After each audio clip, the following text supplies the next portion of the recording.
Assalamualaikum murid-murid. Mari kita belajar Bahasa Melayu tahun 3. Kita belajar menggunakan buku aktiviti Bahasa Melayu jilid 1 tahun 3. Aspek yang kita belajar ialah seni bahasa iaitu pantun, unit 9, alatan keselamatan, tajuk gunakanlah ketuhar dengan selamatnya, muka surat 66. Sebelum kita belajar menulis maksud pantun, baiklah sebelum itu cuba dengar cikgu baca pantun untuk rangkap yang pertama.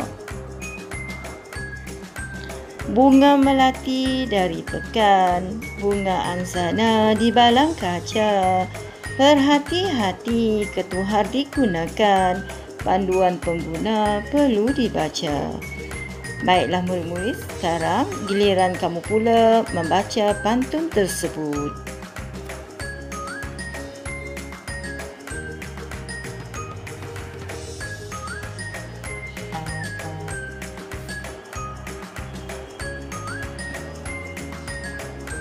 Murid-murid, untuk latihan hari ini ialah menulis maksud pantun. Sebelum itu, murid-murid perlu tahu bahawa baris yang pertama dan baris yang kedua pantun dinamakan pembayang maksud. Sementara baris yang ketiga dan keempat pula dinamakan sebagai maksud pantun. Jadi, murid-murid, kalau kita hendak menulis maksud pantun, kita perlulah fokus kepada baris yang ketiga dan keempat sahaja. Baris yang ketiga dan keempat sahaja. Sebagai contoh, untuk menulis maksud pantun ini, berhati-hati ketuhar digunakan, panduan pengguna perlu dibaca. Yang pertama, pahami pantun baris ketiga dan keempat tersebut. Yang kedua, tulis dalam bentuk ayat biasa. Dan langkah yang ketiga ialah kamu boleh menggunakan perkataan sendiri untuk menjelaskan maksud pantun tersebut. Contoh menulis maksud pantun.